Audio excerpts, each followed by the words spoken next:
What is going on, everyone? This is Ninja Geek here, and we are bringing you a video talking about Call of Duty Ghosts versus Call of Duty Advanced Warfare. Which one is better, in my opinion? Now, keep a note, two things. One, that this is all in my opinion, so obviously you may have different opinions below. You can leave them in the comments below if you wish, so I can see the different opinions that people have, but these are my opinions. And second of all, Call of Duty Ghosts and Advanced Warfare, in my opinion, are both equally as bad. So, you know, if I had to pick between to play one, you'll find out which one I would play at the end of this video. If I was literally forced to play one, I would tell you which one I would rather play. But as far as like it goes, both of them are equally just as bad if it was on both battlegrounds of the sorts, and I don't intend to play any of them. Now, let's get into the things that Call of Duty Ghosts, obviously I did a video on what Call of Duty Ghosts did right and Call of Duty Ghosts did wrong, basically the top 5 things and the top 5 worst things that they did. I'm going to plan on doing one for Advanced Warfare, so stay tuned for that soon, but basically, Call of Duty Ghosts had a lot of stuff wrong, and the fact is that, you know, the hit detection was great. You know, they did a lot of things right, actually, too. Speaking of that, you know, like keeping the troops on the ground, you know, people that actually run around like a regular, you know, Call of Duty, that they're on the ground with weapons, not flying in the air. So, you know, with Call of Duty Ghosts, obviously the main problem with it was that the health was really low. There was like campers galore with it. IEDs and guard dogs ruined the whole infestation. They were just infested in Call of Duty Ghosts. Literally, even after the patch, they were infested. The IEDs they would never go away, and they never even patched the guard dog, because the guard dog would take like a million friggin' hits with you would shoot clips of ammo into the thing, magazines of ammo into the thing, rounds. It would take friggin' rounds, and I know that it has a vest on, but still, it's a dog. It shouldn't be that hard to take out. I mean, you know, enemies, regular people in that game don't have that much health. The dog should not have that much health. You know, so they got a lot of things wrong, and overall, Call of Duty Ghosts is generally just boring. You know, even if I hopped on right now, let's say I didn't get mad, per se, at the IEDs or whatever, let's say I hopped on Call of Duty Ghosts, within maybe an hour or half an hour or something, I would just be completely bored with that game. There's nothing to do. Another thing, like, about Call of Duty Ghosts is that they had a weird unlock system. You know, it's not like your typical Call of Duty. You have basically these squad points. So, let's say I'm a level, I just prestige, okay, and I'm a level 4, and I'm making my classes.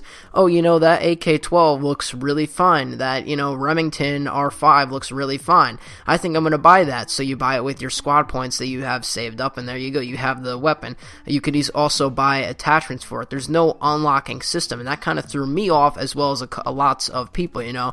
People like to unlock their guns, like in previous Call of Duties, such as, like, you know, Black Ops 2 even, Modern Warfare 2, Modern Warfare 3, you know, you would unlock the gun, and then you could have it. Black Ops 1 did somewhat of a similar system with the COD points, but you had to reach the level before you can actually buy the weapon or buy its attachments for it, you know what I mean? You couldn't just unlock it whenever you want. Call of Duty Ghosts just kind of set that off, and it was really off-putting. Also, the gold camo in that game, most of the camos in general in that game was really, really bad.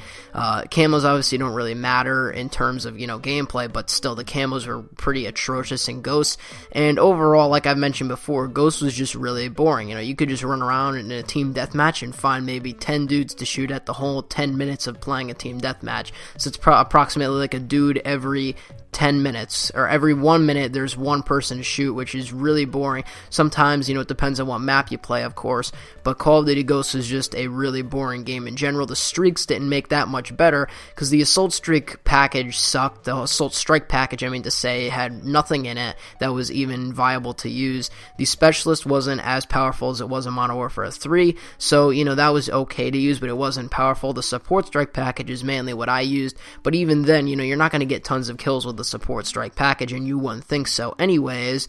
So Call of Duty Ghosts, the streaks kind of really lacked, and that's what really threw people off, because what's the main thing you think of when you think of Call of Duty? You think of the streaks, you know, the Modern Warfare 2, even the Black Ops 2 streaks. The Black Ops 2 streaks are pretty damn amazing. You got the Lightning Strike, the Orbital VSAT. Those streaks are actual, like, streaks. None of this, you know, stupid recon, or I mean, what's it called? The SATCOM. I forgot what it was called, because I haven't played Ghosts in a long time. The stupid SATCOM. Who came up with that idea? Maybe it was Tina. Who knows? But anyways, let's get on to Advanced Warfare now. So you know my stuff about Call of Duty Ghosts. Advanced Warfare. Let me sum it to you up like this.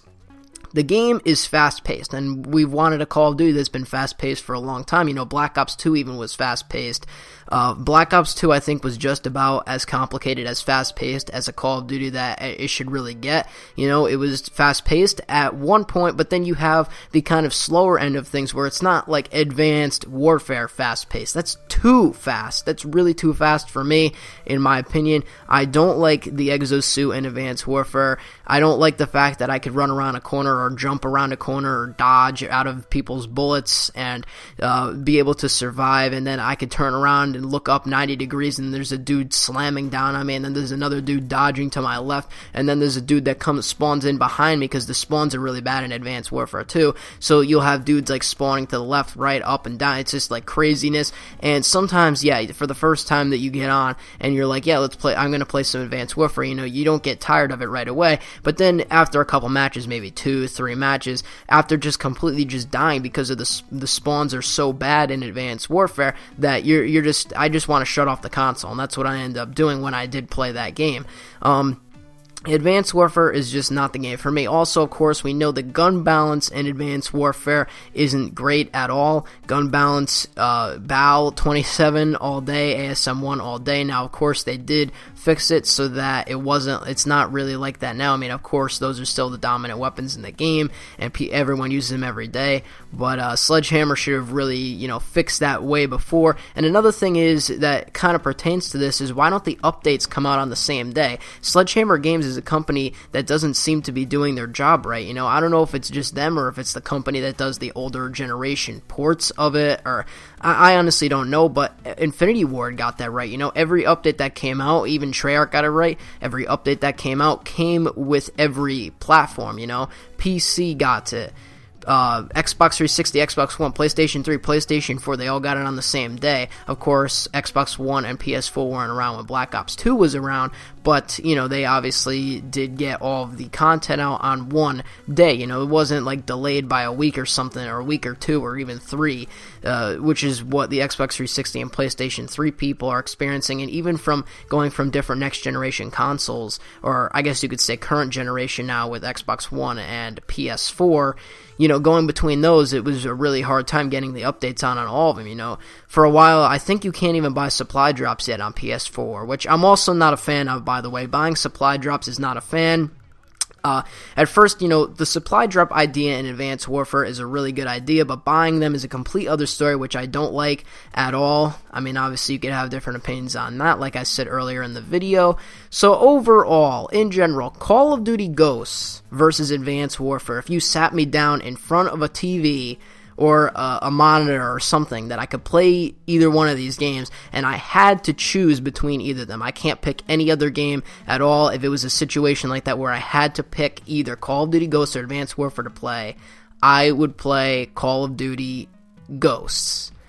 Now, I would play Call of Duty Ghosts because the one thing that makes me want to play that over Advanced Warfare is the fact that I can actually sit down and not get so frustrated over it. Now, I know Advanced Warfare is the newest Call of Duty, and it's, you know, the most popular thing to hate on the newest Call of Duty, but Ghosts is just at least Call of Duty Ghosts is a Call of Duty. Some people wouldn't consider it a Call of Duty because of the problems that it had, and in my opinion, it is one of the worst Call of Duties, but Advanced Warfare isn't even considered a Call of Duty in my opinion. It's kind of like a mix between trying to be a hybrid of Black Ops 2, but then you have like Halo, and you have these other like Titanfall jumps, and it just gets crazy. Now, like I said before, I do like Titanfall, but that's, you know, I mean, the thing about Titanfall and Advanced Warfare is that Titanfall is not Call of Duty. It's a different game altogether. When I play Advanced Warfare, I'm expecting to play Call of Duty, since, you know, it is called Call of Duty Advanced Warfare,